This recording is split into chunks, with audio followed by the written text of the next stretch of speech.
नमस्कार मित्रों। अभी ताज़ा अपडेट में आप लोगों को बता दें कि बिहार में जो दूसरे चरण के चुनाव थे उसमें छीट फूट एक दो घटनाओं को छोड़कर शांतिपूर्ण मतदान हुआ। पूरे बिहार में जो 91 सीटों पे जो चुनाव हुए उसमें कहीं से कोई विशेष घटनाएं नहीं घटित हुई। एक दो जगह ईवीएम मशीन खराब होने की सूचनाएं हैं, लेकिन चुनाव काफ़ी दूसरे चरण में जो हम रोचकता की जो बातें कर रहे हैं, दूसरे चरण में काफ़ी रोचक होते जा रहे हैं चुनाव। जो बार बार आप लोगों से चर्चाएं कर रहे हैं कि प्रथम चरण में महागठबंधन को लीड मिला था, सेकेंड चरण में काफ़ी क्लोज कंटेस्ट हो चुका है। सभी क्षेत्रों में देखिएगा कि लड़ाई नज़दीक पहुंच गया है। जो अति पिछड़ा महिला वोटर्स की बातें हम कर रहे थे कि नीतीश से तो उनका विरोध है, लेकिन मोदी को लेकर उनके मन में बहुत विरोध की भावना नहीं है। तेजस्वी जो युवा वर्ग में हावी हैं, इन सब समीकरणों को लेकर अभी हम शिवहर के समीकरण और साथ साथ मुजफ्फरपुर के समीकरण, दोनों जो सूचनाएं दोनों मुजफ्फरपुर में देखिए, आज 5 सीटों पे चुनाव हुआ। शिवहर जिले में एक सीट है शिवहर, जिस पे आज मतदान हुए हैं। और शिवहर में जो हम चर्चाएं कर रहे हैं कि बड़े नेता रहे हैं जो अभी जेल में बंद हैं, बाहुबली नेता हैं, बार बार कहा जाता है, आनंद मोहन और लवली आनंद, जो एक समय था इन लोगों की राजनीति काफ़ी चरम पे थी। इनके बेटे चेतन आनंद राजद के टिकट पर चुनाव लड़ रहे हैं। और शिवहर में देखिए आज क्या हुआ। शिवहर में आज 3 कोनों की लड़ाई हुई, काफ़ी मजबूत लड़ाई हुई। देखिएगा कि शिवहर में जो लड़ाई आज थी, काफ़ी मजबूत लड़ाई। लोजपा से विजय पांडे चुनाव लड़ रहे थे, वहाँ देखिए बराबर रघुनाथ झा और जो आनंद मोहन का नाम ले रहे हैं। दोनों में मजबूत टसल रहा है। तो ब्राह्मण वोट यहाँ बढ़ते हुए नजर आ रहा है। ब्राह्मण ने आज चेतन आनंद को उस तरह से मतदान नहीं किया, समीकरण में नहीं पढ़ते हैं, विजय पांडे के साथ गए। और विजय पांडे के साथ जब गए तो वहीं पे जो सिटिंग विधायक हैं शरफुद्दीन, उनको काफ़ी लॉस उठाना पड़ा है। जो बार बार हम पिछले बार ब्राह्मण साथ थे, 2 राजपूत कैंडिडेट खड़ा हो गए थे, लवली आनंद और ठाकुर रत्नाकर, वोट बटे थे। लेकिन इस बार जो क्षेत्र से जो सूचनाएं मिल रही है कि इस बार चेतन आनंद को शिवहर की जनता एक्सेप्ट करते हुए नजर आ रही है। इनके पक्ष में मतदान हुआ है, चेतन आनंद के पक्ष में, और वोट कटा है। थोड़ा सा एंटी कन्वेंसिंग चल रहा था। जो विधायक हैं 2 बार से सरफुद्दीन, और एक बात और याद रखिए कि सरफुद्दीन जेडीयू से चुनाव लड़ रहे हैं। चेतन आनंद जो आनंद मोहन के बेटे हैं, थोड़ा सा मजबूत दिख रहे हैं, और हो सकता है कि ये सीट वे 10,000 से निकाल लें। शिवहर जो जानकारी मिल रही है, शिवहर में थोड़ा सा मजबूत दिख रहे हैं। एंटी इनकम्बेंसिंग फैक्टर काम कर गया है। और सरफुद्दीन को लेकर जो हम इससे पहले भी बातें कर रहे थे, फिर हम आगे बढ़ते हैं मुजफ्फरपुर के अगले सीट को लेकर। जो शिवहर के साथ साथ मुजफ्फरपुर के, आज चंपारण की बातें पहले हो चुकी है, और चंपारण के बाद शिवहर पर जो हम बात किए कि चेतन आनंद थोड़ा विजय पांडे वोट काटने में कामयाब रहे हैं, और सरफुद्दीन को एक और कैंडिडेट ने लॉस पहुंचाया जो मुस्लिम कैंडिडेट थे, और वे चुनाव लड़ रहे थे। विवाद हुआ था इनसे आज से 1 माह पहले, जो इन पे हमला की जो घटनाएं हुए थे। चेतन आनंद थोड़ा सा लीड लेते हुए दिख रहे हैं। फिर हम बात करते हैं मुजफ्फरपुर का। मुजफ्फरपुर जिले में आज 5 विधानसभा चुनाव में है, बहुत नेक टू नेक फाइट है। आपको जानकर आश्चर्य होगा कि किसी भी विधानसभा एक कांटी छोड़ दिया जाए तो लड़ाई जो दिख रहा था, कितना रोमांचक लड़ाई है। सबसे पहले हम चलते हैं मीनापुर, और मीनापुर की जो बातें कर रहे हैं, किसान नेता लड़ रहे हैं जेडीयू से मनोज कुमार कुशवाहा जो मंत्री थे, वे टिकट लौटा दिए थे। लेकिन यहाँ पे भी बहुत ही रोमांचक मुकाबला है। और यहाँ पे जो सिटिंग विधायक थे आरजेडी के राजीव कुमार, लग रहा था कि आसानी से बाजी मार लेंगे, लेकिन आज थोड़ा सा राजीव कुमार को लेकर एंटी इनकम्बेंसिंग उस क्षेत्र में था। इसीलिए माना जा रहा है कि मीनापुर में लड़ाई काफी मजबूत हो गया है, वन साइडेड नहीं है। मीनापुर में कोई जीत सकता है। कड़ा संघर्ष था। लोजपा के अजय कुमार थे जो दिनेश प्रसाद के बेटे थे, वोट निकालने में उस तरह से कामयाब नहीं हुए, और जिसके कारण मनोज कुमार किसान नेता हैं जेडीयू के, और वो फाइट बैक कर गए हैं। फिर हम बात करते हैं कांटी में आज देखिए, कांटी विधानसभा में चार भागों में वोट बटे। जैसे हम बात कर रहे हैं, कांटी में जेडीयू के मोहम्मद जमाल थे, राजद के इस्राइल अंसारी थे और लोजपा के विजय सिंह थे, निर्दलीय अजीत कुमार थे। अजीत कुमार मंत्री रहे हैं, भूमिहार वर्ग से आते हैं, लोजपा के विजय सिंह भूमिहार वर्ग से आते हैं और ये दोनों ने वोट बांटा। अगर एक भूमिहार वर्ग से कोई कैंडिडेट रहता कांटी में तो चुनाव वो जीत सकता था, लेकिन यहाँ जेडीयू के मोहम्मद जमाल थोड़ा सा कमजोर नजर आ रहे हैं और राजद के इस्राइल अंसारी के कोटे में सीट जाते हुए दिख रहा है। यहाँ पे राजद के इस्राइल अंसारी के कोटे में कांटी का सीट जाते हुए दिख रहा है और काफी वोट्स इन्हें पड़े हैं। काफी वोटर्स जो मुस्लिम वोटर्स थे वो 75% वोट वहां पे चले गए हैं। उसके बाद हम बात करते हैं साहेबगंज का।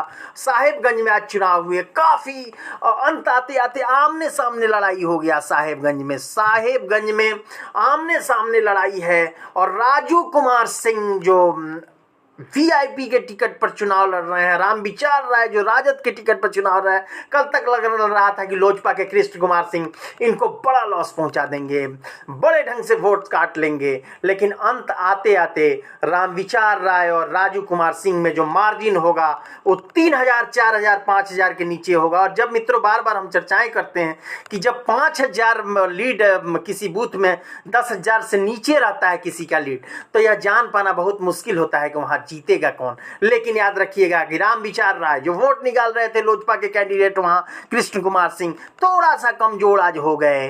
पता नहीं गोलबंदी हुई, जातीय गोलबंदी, और जातीय गोलबंदी होने के बाद आमने सामने की लड़ाई में राजू सिंह भी जीत सकते हैं और रामविचार राय भी जीत सकते हैं। कड़ा संघर्ष है साहेबगंज में। फिर हम बात करते हैं बर्राज का। बर्राज विधानसभा में चुनाव में थोड़ा सा बीजेपी को यहाँ लीड मिल रहा है। बर्राज में भाजपा के अरुण कुमार सिंह थोड़ा सा लीड ले रहे हैं नंद कुमार राय से, कारण कि उनके भतीजा ने उनको काफी डैमेज किया है। नंद कुमार राय के भाई हुआ करते थे सील कुमार राय जो बर्राज के विधायक थे, और लगातार काफी डैमेज करने में डैमेज कंट्रोल नहीं हुआ, परिवार में विवाद हुआ, इसीलिए बीजेपी वहां थोड़ा सा मजबूत है और बर्राज सीट हो सकता है कि बीजेपी के खाते में चला जाए। उसके बाद बार बार जो हम चर्चाएं करते हैं आते हैं पारू पर, और पारू सीट पर कड़ा संघर्ष है। वहां पे भाजपा के अशोक सिंह हैं और कांग्रेस से अन्य सिन्हा हैं और राजद का टिकट वहां कट गया था तो शंकर प्रसाद निर्दलीय लड़ रहे हैं और ये दोनों के बीच से शंकर प्रसाद भी मजबूत है। याद रखिएगा कि शंकर प्रसाद को भी इस क्षेत्र में कमजोर नहीं माना जा सकता है। शंकर प्रसाद भी मजबूत कैंडिडेट है। त्रिकोणात्मक लड़ाई है पारू में और भाजपा के अशोक सिंह, कांग्रेस के अन्य सिन्हा, काफी रोमांचक लड़ाई और देखने वाली बात होगी कि तीनों में कौन बाजी मरेगा। अन्य सिन्हा के पक्ष में भी भूमिहार गोलबंद थे तो अशोक सिंह के पक्ष में भाजपा के जो अशोक सिंह हैं उनके पक्ष में भी गोलबंदी देखी राजपूतों का। लेकिन कड़ा संघर्ष है, अंत तक क्या होगा कहना मुश्किल होगा। और पारू के सीट पर भाजपा ने जो कैंडिडेट जो विधायक हैं अशोक सिंह उनको भी काफी वोट मिला है और वहीं कांग्रेस के अन्य सिन्हा को भी वोटर, लेकिन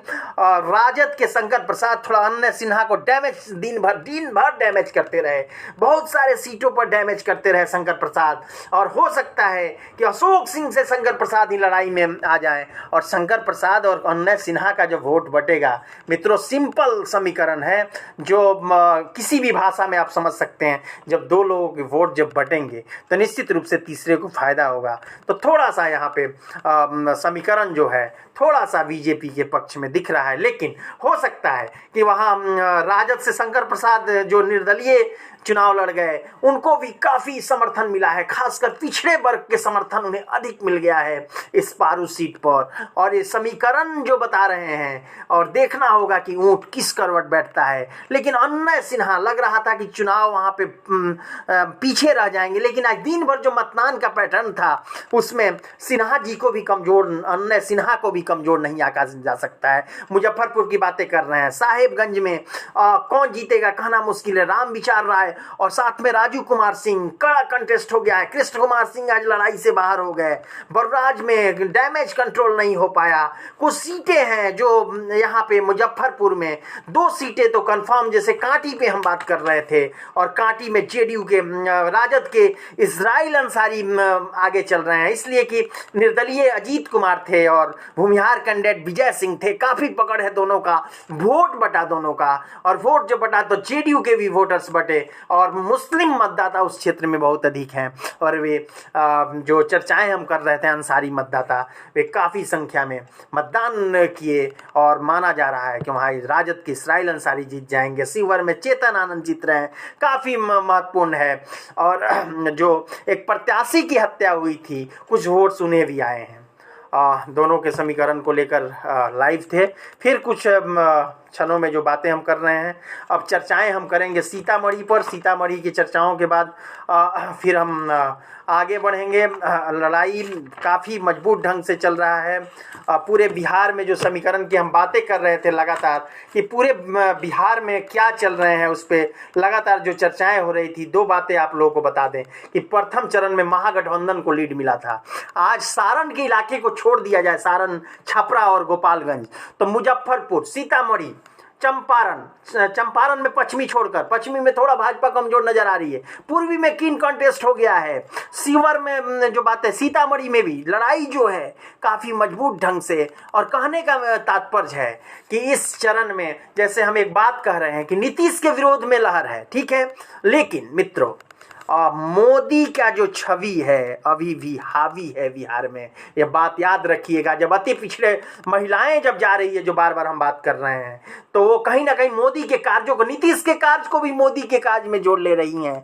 और यह बात है कि मोदी को मैं मतदान क्यों नहीं करूं, तो यह एक फैक्टर्स है जहां पे बाउंस बैक एनडीए किया है। भले आप माने या ना माने, हो सकता है कि दिल्ली में बैठकर पत्रकारिता हो तो फिर झुठला दिया जाए मेरे बातों को, लेकिन हम बार बार कह रहे हैं कि सारण के जो सीटें थी वहां पे एनडीए में बगावत था, वहां राजद भारी पड़ रहा है। जैसे बार बार हम बात कर रहे हैं कि वोटों का बिखराव हो रहा है, एनडीए के वोटर्स टूट रहे हैं, तो टूट रहे हैं तो राजद में नहीं जा रहे हैं, याद रखिएगा।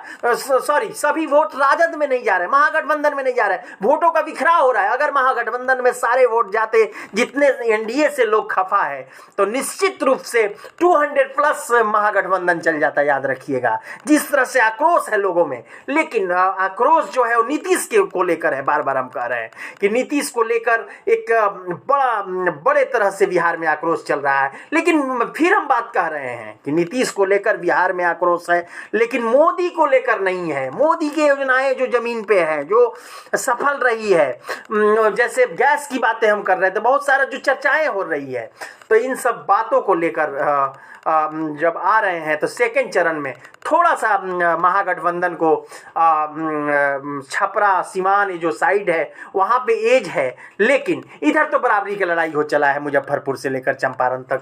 और सीतामढ़ी की भी हम 3 सीटों की बातें कर रहे हैं जो चुनाव हुए, उसमें कीन कॉन्टेस्ट हो रहा है, काफ़ी क्लोज लड़ाई है। और फिर हम आगे बात करेंगे मिथिलांचल का, यानी कि कुल टोटल जो 91 सीट्स थे, जो लग रहा था कि क्लीन स्वीप हो जाएगा प्रथम चरण में, जिस तरह से महागठबंधन ने बढ़त बनाया था, इसमें थोड़ा सा बराबरी की स्थिति चल रही है। मेरा व्यक्तिगत ओपिनियन है मित्रों, हो सकता है कि यह राय गलत भी हो, लेकिन आगे हम बढ़ते हैं, देखते हैं कि सीतामढ़ी के समीकरण क्या कह रहे हैं। सीतामढ़ी के समीकरण पर हम बात करेंगे।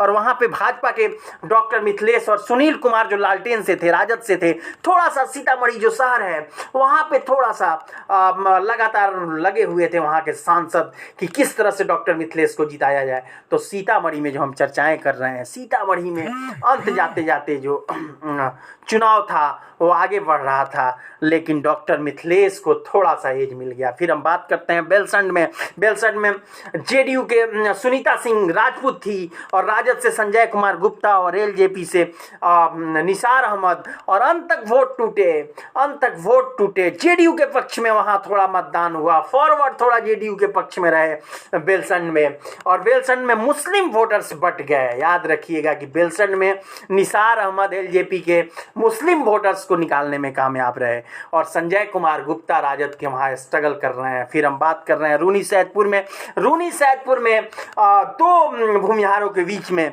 लालटेन जल रहा है, 2 भूमिहारों के बीच में लालटेन जल रहा है, पंकज मिश्रा और गुड्डी देवी। लोजपा से गुड्डी देवी और जेडीयू से पंकज मिश्रा।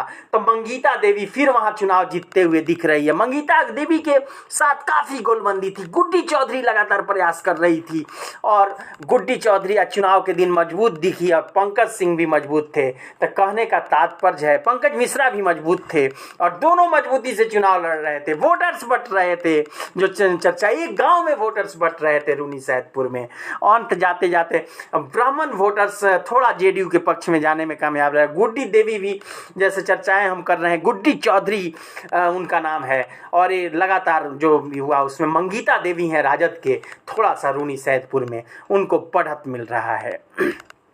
धन्यवाद मित्रों। थोड़ी देर बाद 10 मिनट बाद फिर हम जो चुनाव चल रहे हैं वैशाली जिले में, आज जो चुनाव हुए उसके समीकरण को लेकर हम आएंगे। एक एक क्षेत्रों के समीकरण को लेकर चंपारण पर बातें हो चुकी है, फिर हम बात करेंगे आगे वैशाली जिले पे, जहाँ जहाँ चुनाव हुए, लालगंज में क्या स्थिति है, वैशाली में क्या स्थिति है। मित्रों, लगातार दिन भर संपर्क में रहने के बाद जो मेरे सोर्स हैं उसके माध्यम से मैं इन चीज़ों को तैयार कर रहा हूँ।